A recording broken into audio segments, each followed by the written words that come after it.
Stop.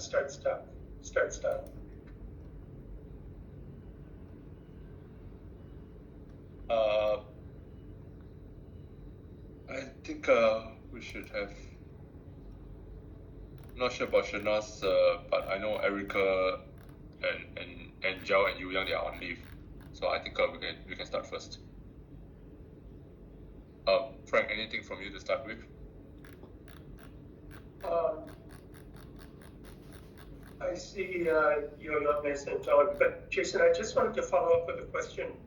You mentioned to me earlier about Garut and V163 assessments. Just curious, didn't we do the V163 assessment before? What's changed?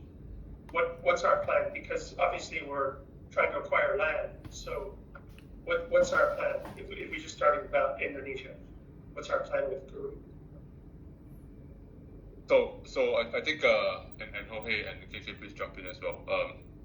So previously when we submitted the pre-FS, that was on the V150. Right.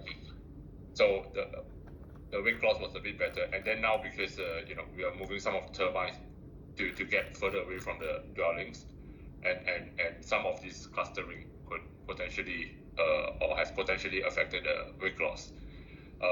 One of the things that we're going to discuss next week, I think, with Jorge and Yu Yang when he's back, is to see how can we move some of these turbines, or even removing the turbines, a couple of them, and improve the wind clause. What do we have to do to optimize? Okay, so it's not just the V163 versus V150. It's the movement we've made on some of the plants. Okay. Yeah. The main component difference is the movement. There is some element of the bigger machine with, especially with the power modes, that when you absorb more wind, more energy from the wind, there's a little bit less behind it, but it's mostly turbines have gotten closer together. That's what's affected the most. Okay. And then the other related question on optimization, have we looked at all the other levers like shear and tower height? Have we, would you say we fully optimized at this point, or do we still have some work to do along with the layout with tower height? We've definitely provided previously estimates at different hub heights. My understanding, I know TBM has looked at it sometime before, and at least based on those previous assumptions, my understanding is that it's optimized at the level it can be.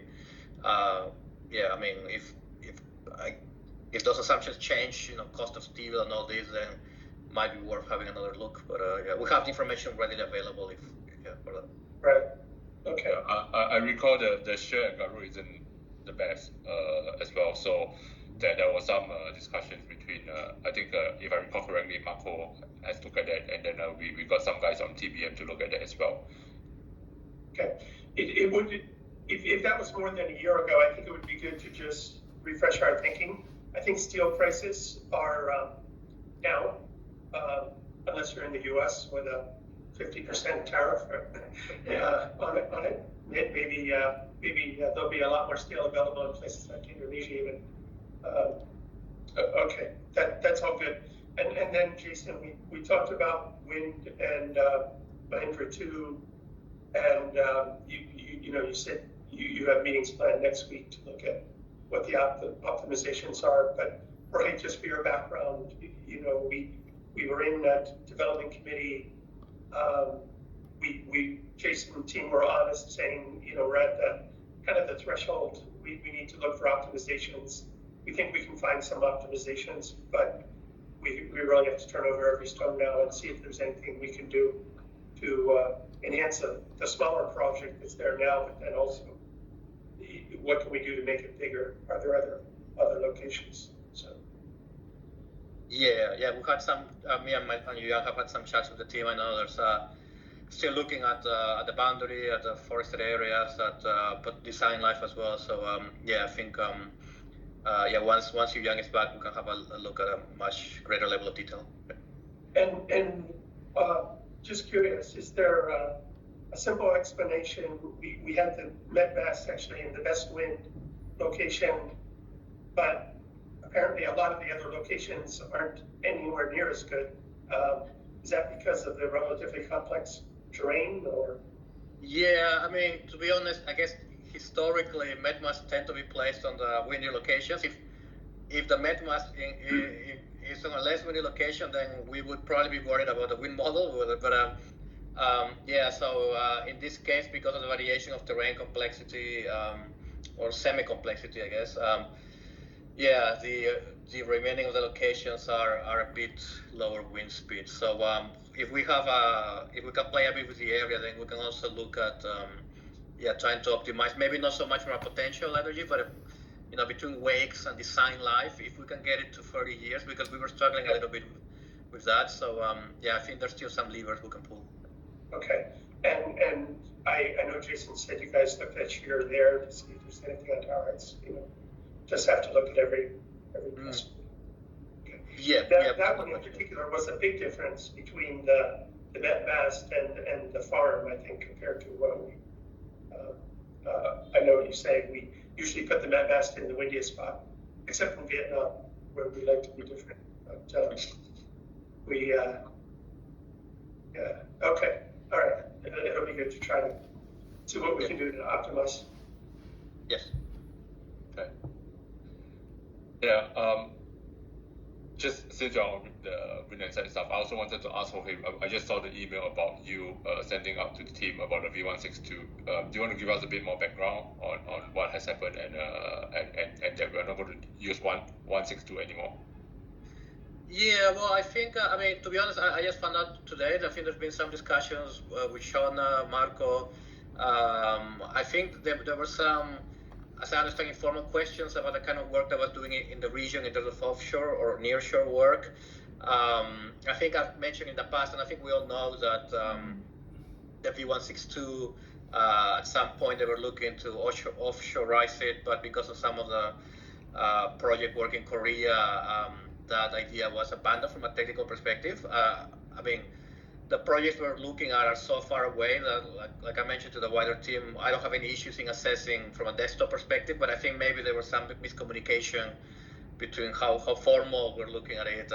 And so, yeah, I was asked to send that correspondence to just make sure that, if really the 162 is looking vastly superior, like a vastly superior business case in specific options, and we really want to look into pursuing it a bit more formally, then yeah, reach out and we can make sure that the right channels are activated to do that. But like I said, I mean, I understand this is all very early days, so I'm not personally worried, but Jorge, higher, yeah. I would imagine that the place where that would be most a consideration is in Vietnam, that it would be sales driven, development driven on how many nearshore projects are they looking at, and are they looking to use V162? Yeah, exactly. And I think my understanding is probably, that it probably is from that area that the discussions started. So yeah, I think the advice so far, the advice we got from Ben Rollinson back when he was in the role, and I don't think has changed, is that if there's anything concrete that we want to look at more formally, yeah, we can get that activated, or we can try to get that activated for the proper channels. But like I said, I think it's just a message that VTO wants to send. But yeah, I'm not too concerned about it. I know, Henrik is telling everyone don't do any unnecessary work, things like that. And I'm sure this is part of that. I would imagine, hopefully, Rafael and the sales team is leading the discussions on what they're going to need in Vietnam. Because at the same time that everyone is saying don't do any unnecessary work, everyone's hanging their hat on in Copenhagen. There's a lot of interest in Vietnam coming back and being a real key market for this. So, yeah. And a lot of the projects there are going to be nearshore. So, yeah. All right. Yeah, I think it's important for our purposes. It's important that Thomas Arndt doesn't get a message from somebody in VTO saying, "Why are you guys doing nearshore V162?" I would imagine we're following, not leading. We're doing whatever. We would be considering whatever sales is considering in Vietnam, in Indonesia, for instance. Okay.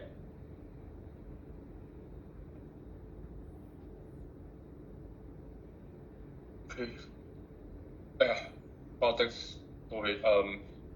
Before I kind of rotate amongst the country, I just wanted to kind of say 3 things.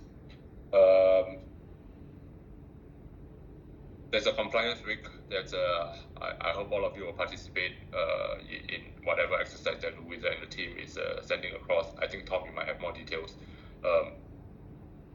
Is there anything that you need us to take note of? Nothing yet. Be good. Don't do anything that's not compliant.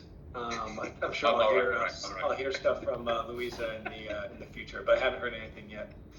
Okay. The other thing relates to the move of SAP to HANA. I think Erica is not on this. It's not on today, but there are some critical dates. I think I forwarded the email to you guys that Erica have mentioned that just take note of these dates. It shouldn't impact us materially. And the last part is the employee survey. I think it's going to be out soon, so please participate in the employee survey as and when you see the announcement. Okay, that's all from me. I think we can go around and Kong, why don't you start with Vietnam? So in Vietnam now we are still preparing the for the bid. That we see and myself we are working on the technical and commercial form that they require. Basically, that they just want some information from the pre-FS to submit. They have not issued the official request yet because they're still waiting for the resolution on the land use, which is still not approved yet. So we are waiting for that. But we are preparing on the form. 2 things that we will need support from Hai Nguyen's legal team is on the POA we discussed before, and the the notarized or legalization of Vestas Development AS business certificates, so that we will need that to submit to the bin later. So I think that we should be ready for that. I'm not sure that where we are. That can you give an update? Yeah. So for the legalized documentation, I just sent Hele and Karin an email yesterday. And asked for the help for that legalization process. Let's wait when we can get that document. And for the POA, I am finishing the draft, the template based on the template issued by the circular, the regulations, and I'm going to send to Hele and Denmark office as well. But just want to double check with you one minor thing that. Is it possible if I get that POA signed electrically, the e-sign the POA? Or do you need it wet? It's better to have it wet because Vietnam, right? I think that they always want to see that.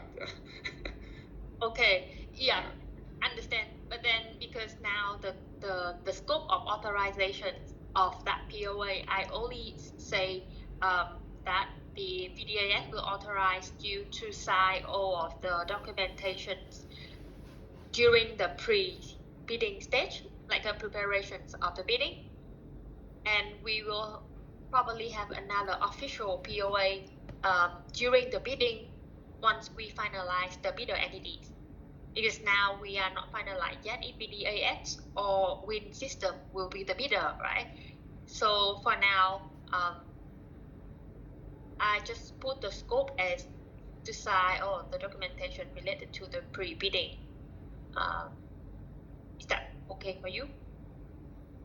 I think that is okay for now, but it's just as you said, just make sure that we have the other POAs in place when we need, because when it comes into the bidding, no one gonna wait for us. So we need to be ready for that. For this pre-bidding here, I think that we can still have some flexibility with the province on when we submit, and then they can wait a bit. But for the bidding, so we need to make sure that we have that in time for official submission. Yeah. And that will be linked to my question that for the pre-bidding stage, is it possible to have the POA e-sign, or is still need to be a wedding? But yeah, do understand. Yeah. because I don't think that anyone can really answer this question, right? Because it's just this, even that this is not written in law, but when the province said, okay, I want to see the wet signature of your POA, and it's stuck there. If we don't show them and they don't do anything, then we put ourselves in a very difficult situation, I think. Okay. Whom you mentioned the DMDN waiting for a resolution on regarding investor selection, I guess. Is there a draft of a solution that's going to be coming out, or what are they waiting on exactly? No, that is what they need to go through their people committee. So during the people committee meeting, they will approve all of the land list for the project in the province, right? So our project is one of those projects that are going to be approved. So basically that they need to get approved, they have a meeting and get all of the department approved. Okay, so this is the land that we're going to assign for this kind of project during the next few years. And that is happened after they have the people committee meeting, and we were told before that it should happen sometime this week already, but apparently it's not yet. Yeah. So what? I'm confused. I thought I heard you say they were waiting for some sort of resolution from the central government. No, the resolution is issued by the province themselves. Okay. And they have a process that they're going to use to award it to us. We don't have to compete with other developers on our site. Are we going to actually be selected as the investor for our land bond? So Or I is it think gonna have the to go question through is a selection process? the question is, I guess what you're saying is the province will say, okay, these are the land use specific, whatever land is going to be used for what, and assuming for DMPN, our land, they will say, okay, this is for wind power project. Now the question is, now they have allocated the land for wind power project. Do we still need to? What's the next step? Do we still need to bid, or is that like kind of our land? That's still so. That is just they reserve the land for that project without mentioning that who is the owner of that project, right? And then we still need to bid for that project. Okay, and then what if there's only one bid, or do we have to bid with other people on the same piece of land? I guess that's the question. That's we don't know. So after this resolution on land, then we, as the original developer or investor, we need to submit them an investment proposal, and they will take that investment proposal. They will prepare the tender, and they, by law, they will call for interest from everyone in the market. So from that's what we call the EOI process that we discussed before. Is there any more discussion how we get around actually being exposed to losing in that process? Are they going to put conditions in? What's the plan in that regard? I think that as they think that I don't think that they know how to get through that yet, because for the other project with the BCG, they are 2 years ahead of us. I think that they're still working on that, on how to make that only one bidder going to be eligible. As I think that it been also in the situation that they want to see what happened in the other pioneer province as well. I think that the other pioneer province, Traveling was among the first one, but then it was stuck now with the new government, with the new combined government. So we don't see any movement at the moment yet. Yeah, I think that we can also touch base with this when we have a meeting with them in 2 weeks to get an update on where they are. So I don't expect that it's going to be doing something like breakthrough the pioneer in the country. So Understood. But yesterday, I attended a meeting on the DPPA with VM Long, MOIT, and I think that all of the other stakeholders like Foxconn and Apple, they also joined as well. There's a lot of concern and question raising, and then the government know all of this, and they are working on the draft to give a new decree, just try to solve all the problem. That's what it says. But one of the things that they discussed was that is they're considering to eliminate the bidding process for the DPPA project. that's what they say. It could be possible, but of course it's coming from long. But let's see what they come out with the new decree on that.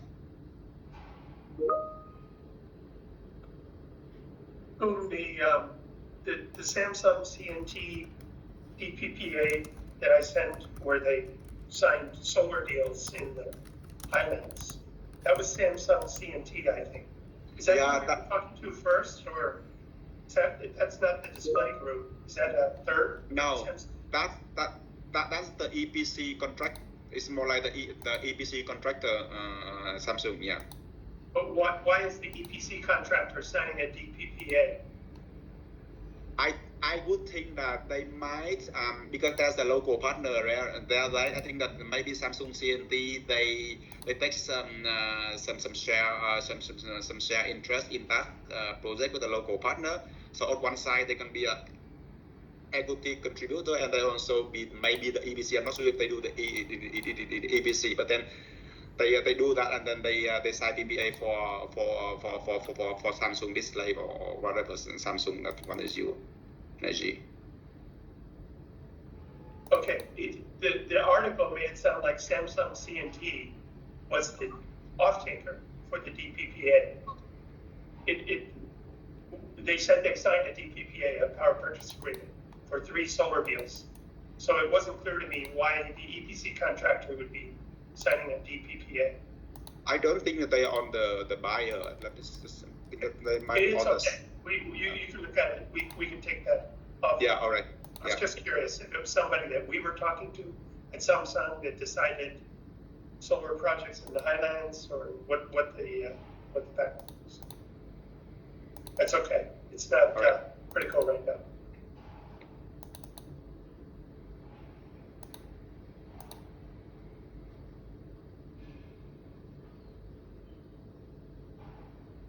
Right. Any update on Sunla? No, Sunla. I think that the latest update is that they received the construction permit. It's kind of construction permit yesterday. So they're gonna install the smart rising. I think that's the last thing that they need before they can start to work. Yeah. The permit from the defendants. So all the vendor they get a permit. So now they order the design and start to buy the equipment. Yeah.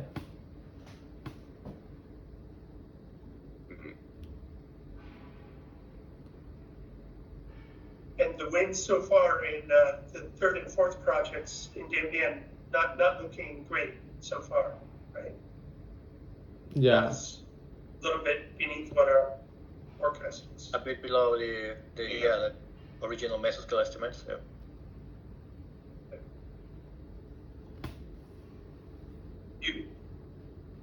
You can take the wind that we're not getting at those 2 sites and add it to Sunla, so we get extra. We'll try to work our magic there. Let's move it around.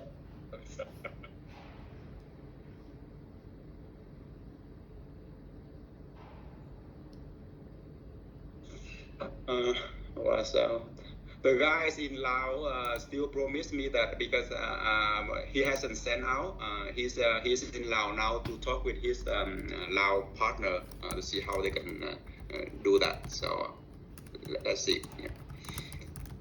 Kum, is he looking at you gave him the sites, so he's talking to the local partner to see if the sites are available, or is he just talking more generally still? He got the site, so we send them the site location and we tell them that what we need them to do. And so they talk to the local partner, but I'm not sure if they talk in general or they were actually looking at the site. Yeah. Okay. All right. That's good.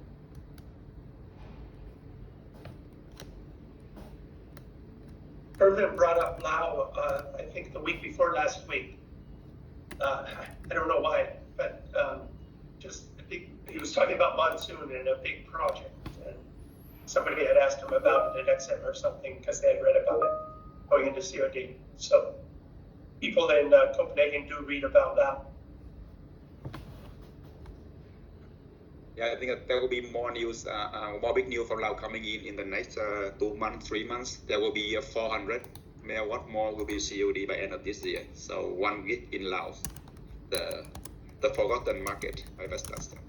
Yeah. And it's interesting also, I forwarded you guys the ASIN impairment article.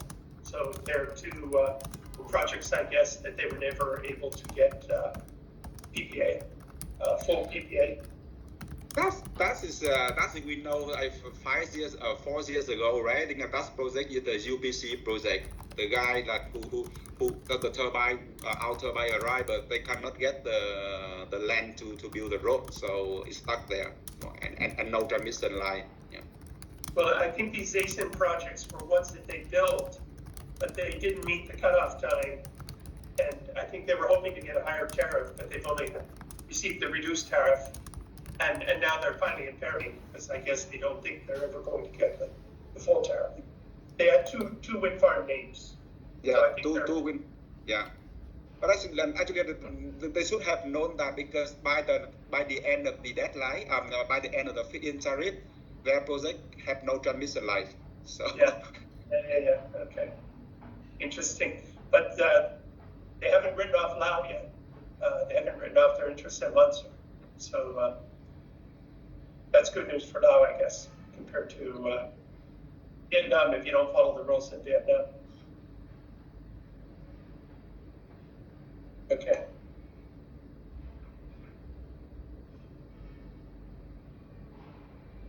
Any more nearshore projects that got an investment decision other than the one that you highlighted before? Investment decision. Any more project in Vietnam? You mean? Yeah. Other than. No, that's what we heard. That's those two projects, and I know that some other customer who has similar project, they are trying to do the same, but I don't see anything come out yet. Yeah. The new merged province governments starting to get active in allocating projects. Is there any movement that you can see? I think that they have too many things to look at the moment. To be honest, I think that and also in the when they combine the project, the new guy, for example, that in Vĩnh Long, for example, the guy who maybe take over the energy wind project, coming a province that who didn't have wind before, so now I start to learn the new thing, and so. After the next meeting with these two provinces, and I think we will learn more on how that's work, because these two new provinces is combine 3 big province with quite a big pipeline of wind. But the leading province now is one of them is not the one who has wind before, so they're going to need some time to digest it. Yeah. Okay.